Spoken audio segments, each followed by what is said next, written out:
죽음에서 살려주신 절대신 하나님. 정명석. 5번째 사연. 큰 내를 건너다 물에 빠진 이야기. 6.25 전쟁이 계속되자 부모님을 따라 교촌리 외갓집으로 피난을 갔다. 전쟁을 함에 따라 환경도 참으로 처참해졌다. 도로변에 나가면 죽은 시체들을 들고 다니는 모습들을 여기저기서 많이 볼 수 있었다. 그때 너무나 잔인하게 죽은 피투성이 몸들을 보았다. 이런 것을 어린아이가 보니 두렵고 무서울 수밖에 없었다. 그래도 월명동 산골짝 좁은 시냇가에 살다가 외갓집이 있는 넓은 마을 교촌리로 가니 동네 앞에 큰 내가 흘러가서 좋았다. 7살쯤 되었을 때 한 번은 장마가 져서 비가 많이 온 후였다. 깨끗한 내를 건너는 다리가 있었는데 그날은 다리 위쪽으로 200m 올라갔다가 다시 내려오지 않고 거기서 그대로 내를 건너려고 장마의 푸른 냇물로 들어갔다. 들어가서 중간쯤까지 건넜는데 갑자기 훅 빠졌다. 순식간에 배꼽까지 빠져버렸다. 물살이 너무 세서 현기증이 났고 눈앞에 물도 안 보이고 물소리만 들렸다. 할 수 없이 몸을 구부려 눈을 감고 있었다. 눈만 뜨면 흐르는 물을 보게 되니 어지러워서 동서남북 구분을 못했다. 어지러워 현기증이 나서 자꾸 물이 뱅뱅 돌았다. 장마 뒤라 물이 상당히 많이 흘러가고 있던 때였다. 동네에서 많이 떨어진 곳이라 주변에 아무도 안 보였다. 계속 구부리고 눈만 감고 있다가는 의식을 잃고 물살에 떠내려가게 생겨서 빨리 건너가긴 해야겠는데 아직도 가야 할 거리가 많이 남아 있었다. 엄두가 안 나서 물이 좀 빠질 때까지 서 있어야겠다고 생각하고 한참 서 있었다. 7살 어린아이가 그런 생각을 한 것이다. 그러다 결국 물 높이가 허벅지까지 닿았을 때 다시 건너기 시작해서 나중에는 물을 먹으면서 엎드려 기어서 건넜다. 다행히 장마가 끝난 후라 흙탕물은 지나가고 맑은 물이 있을 때였다. 그때는 나이가 7살이니 판단을 못해서 내를 급히 건너겠다고 하다가 물에 떠내려가 죽을 뻔했던 것이다. 하나님이 성령과 함께 나를 붙잡아 주시고 이끌어 주셔서 겨우 살았다. 이를 통해 사람이 하찮은 데서 죽는다는 것을 깨달았다. 그때도 생각을 잘못하고 뛰어들어 죽음의 경지에 처했던 것이다.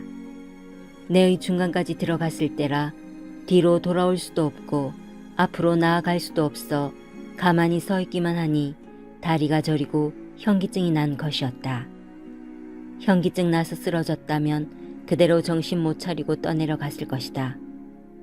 교촌리 동네 앞에 내에는 다리골 전 지역 골짜기 물, 앞소골 골짜기 물, 진산 전 지역의 물 등 주변 지역 전체 물이 합쳐져 흘러가기에 굉장히 많은 물이 내려가고 있었다. 건너기 전에는 작은 물로 생각됐는데 내의 가운데는 수심이 깊었던 것이다.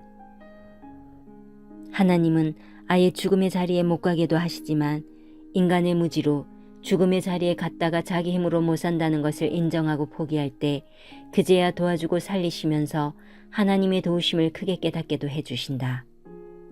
이 일을 통해 사람이 죽을 때는 하찮게 죽는다는 것을 깨닫게 되었다. 한계를 넘으면 죽는 것이었다. 감당 못하면 죽는 것이었다. 인간의 한계밖에는 절대자 하나님뿐이었다. 하나님이 도와야 산다는 것이다.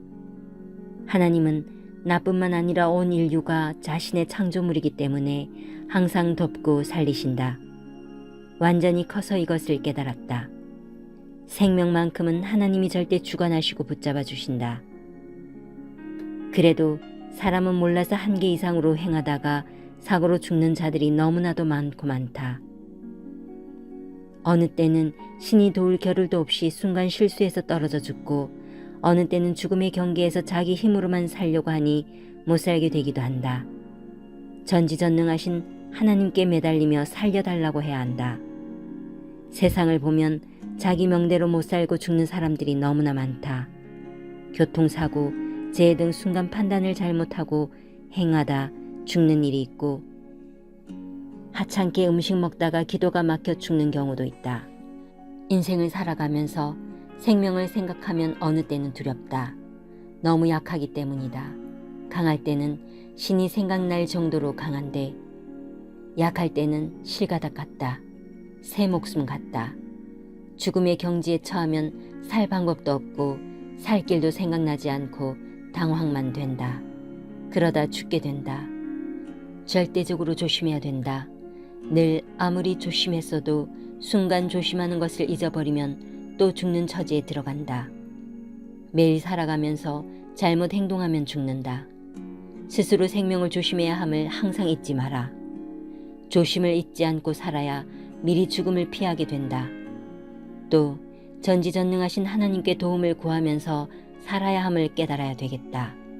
지금도 교촌리 마을을 지나다니며 그때 건넜던 내를 생각한다.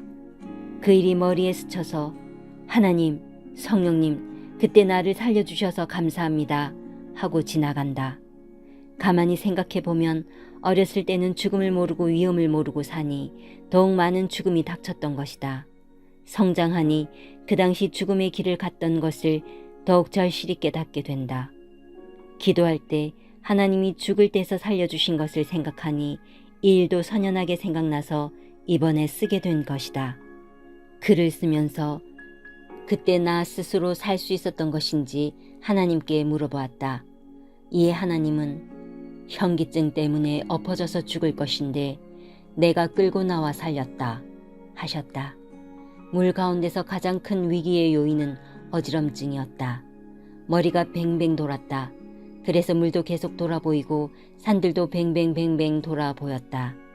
주위의 모든 물체가 다 돌아서 나도 모르게 다리가 휘청거리기 시작했던 것이다. 그 후의 일은 기억이 또렷이 안 나는데 일단 물에서 나와서 집에 걸어왔던 것은 분명하다. 5번째 죽을 고비에서도 하나님이 살려주셔서 이와 같이 살게 된 것을 썼다. 나뿐만 아니라 물에 빠져 죽을 뻔했던 일들을 저마다 안 겪은 자가 없을 것이다. 기억하고서 이제라도 하나님께 감사의 영광을 돌려라. 그래야 앞날에도 죽음으로부터 더 지켜주시지 않겠느냐. 모두 깨닫기를 바란다.